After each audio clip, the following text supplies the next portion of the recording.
Hello, hello, and welcome back to Everyday Conversations with yours truly, Dr. Michelle Knight. We are on a beautiful journey, and it's unfortunately going to be coming to an end rather quickly because we are almost through this series. So, today we are talking about financial abuse, which is one of the seven types of domestic violence or abuse that many people experience, and specifically women between the ages of 18 and 24 are experiencing. And I'm finding more and more that older women are also experiencing some of these very signs, symptoms, and unfortunate circumstances that we want to be able to empower all people, all voices, all ages, all generations. So if this information has been helpful for you on our journey, I would love for you to continue to share these messages of hope, share these signs, share the symptoms, and not only with the younger generation, but with our older generation as well. And for this particular conversation, I had warned last time that I probably wouldn't be as emotional and as somber and as what have you. And I'm telling you, I don't know if that's possible, but we'll see. We'll see. Financial abuse is a part of overall coercive and control, and it involves a pattern of controlling, threatening, and or degrading behaviors related to money and finances. The perpetrator will also or often use money to control their partner's freedom. This can include using credit card or debit cards without permission or building up debts in their partner's names. Economic abuse is also a broader term that is used as it relates to financial abuse, because it's not just only the finances that might be impacted. It might be the housing situation. It might be, can you work or can you not work if you're in a certain relationship? My money is your money, but my money is my money also as the abuser. It could also include restricting access to essential resources and services. I've heard stories of women being in marital relationships or even in domestic partnerships or boyfriend girlfriend, meaning you're single technically and you might be committed to this person, but you are not financially obligated or otherwise committed to this person for your daily livelihood. But in those situations, the perpetrator, the abuser, is controlling maybe how often you buy your monthly sanitary products. How often are you bathing? Because water is high. Do you turn off lights? It could be a number of things associated to finances. It could be a number of things associated to basic needs as it relates to money going in or out of the home.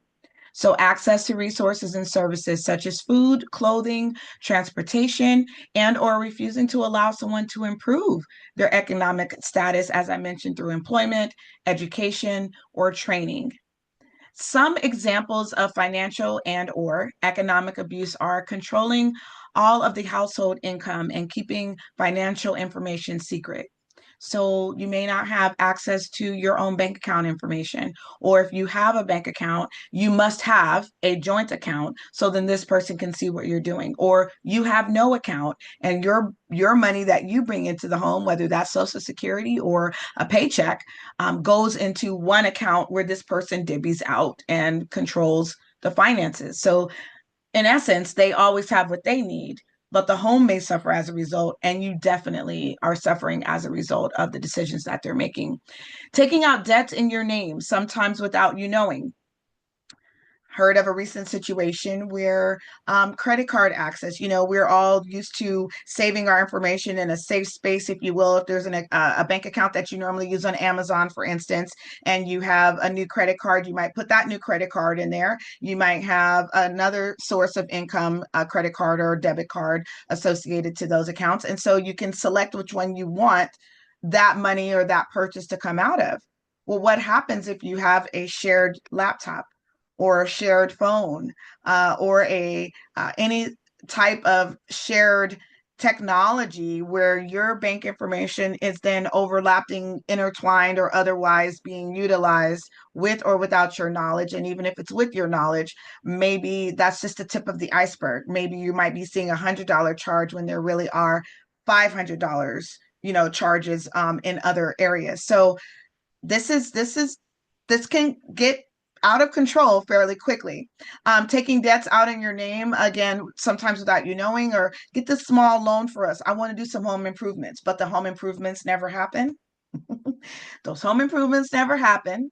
And now you're stuck with, $10,000, $20,000 worth of debt that your spouse has racked up in other things that they decided to use that MasterCard or that American Express card for, stopping you from being in work, education, or receiving the training that you need to help improve your situation. A lot of times, again, these are compounded and complex situations because all of these types of abuse at some point kind of merge and they all start happening at once. Financial abuse is another one of those, similar to physical abuse, where the financial abuser may use threats or call you names or tell you you're not savvy or smart or what have you because you won't let them manage and gamble your money on a horse, for instance, or every sale that happens, we got to go buy this or else we're not going to have anything. Don't you want things?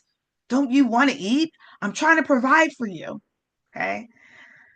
Making you do certain amount of work, a certain amount of hours at work, or not contributing to any bills. I had been in a situation where I was the primary breadwinner. And for 10 to 12 years, I was the only one bringing in income, the only one going to school, trying to better myself. So all these things that we're talking about, I was doing all the while, experiencing that mental or emotional abuse, and in some instances, the physical abuse in that other relationship. So you're not contributing to the bills yet. You're trying to control how I take care of the home. You're limiting my hours at work, or you're impeding on my space at work such that I'm not even safe at work.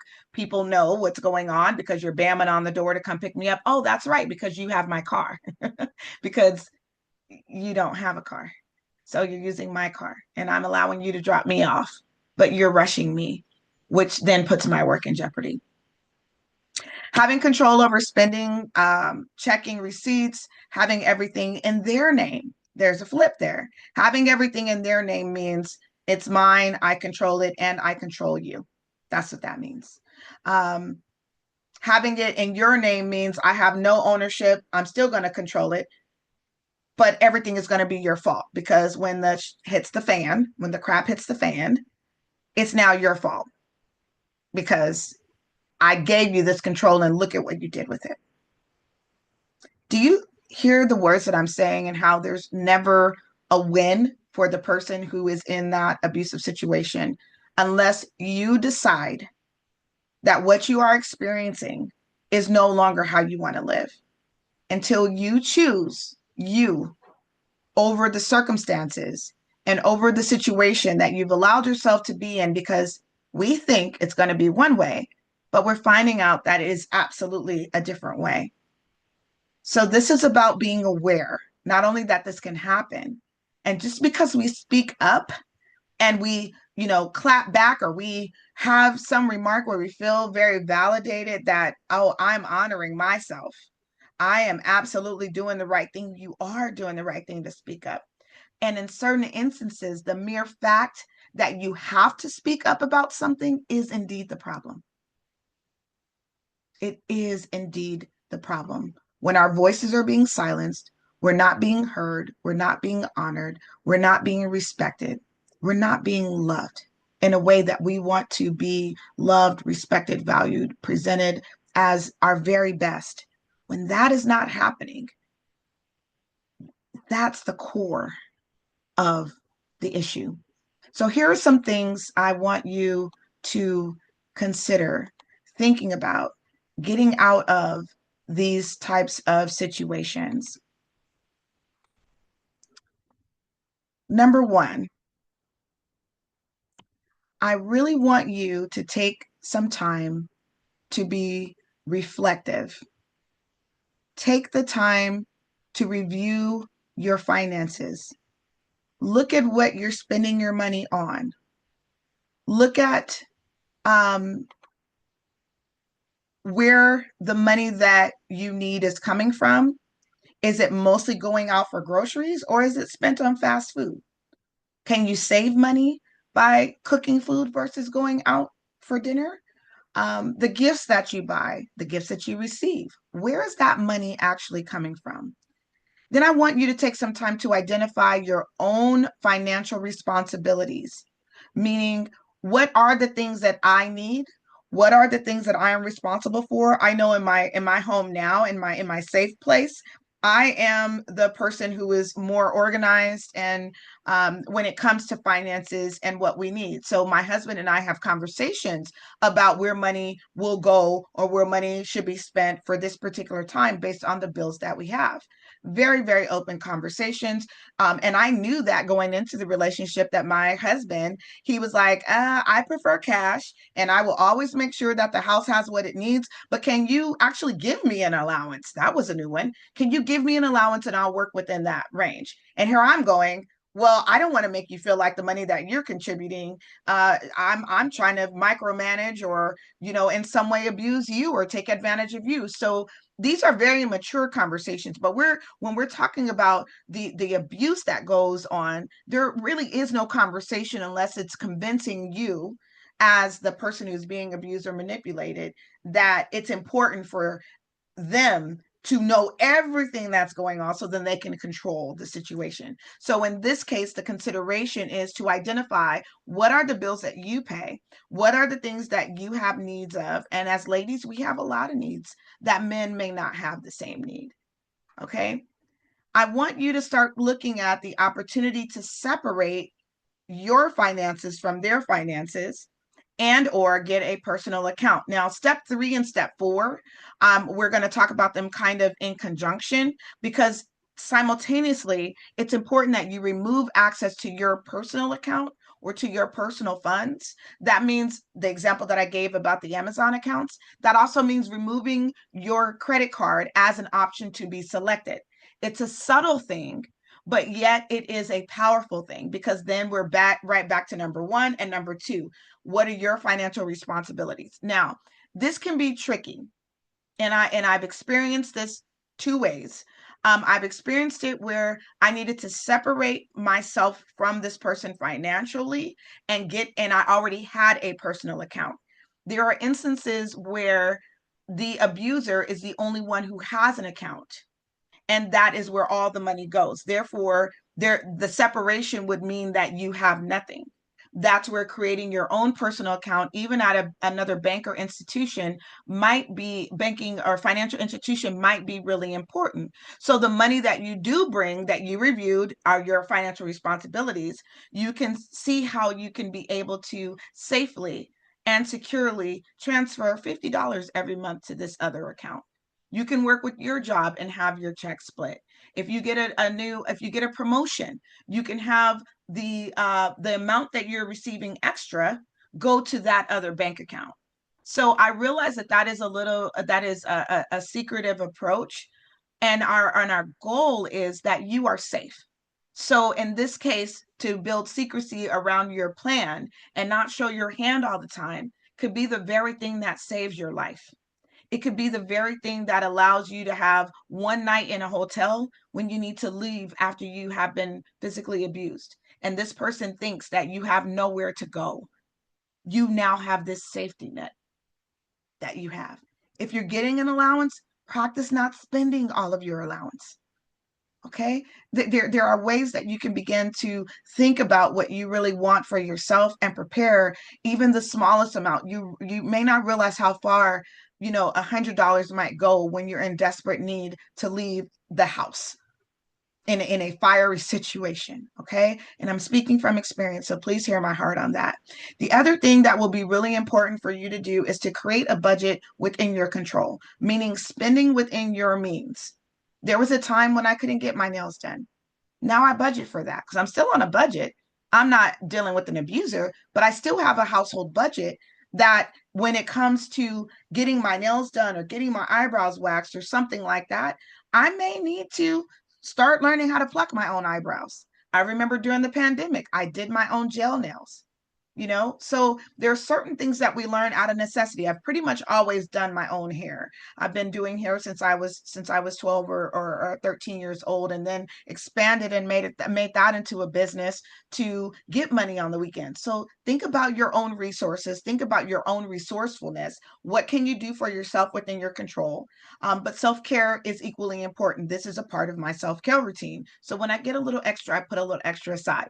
But I've learned that sometimes investing a little bit more upfront, I can go a whole month or 6 weeks by keeping my nails short, keeping the polish a more natural color. So as it continues to grow out. So I'm just saying it's important to still do the things that make you feel like you're whole, like you are a lady, or that you are important to yourself. And it's also to be realistic when you're developing a plan, that you have a budget that you can control. So at the moment you need to do something on your own, you're not bound to go back to the person that's been abusing you for anything.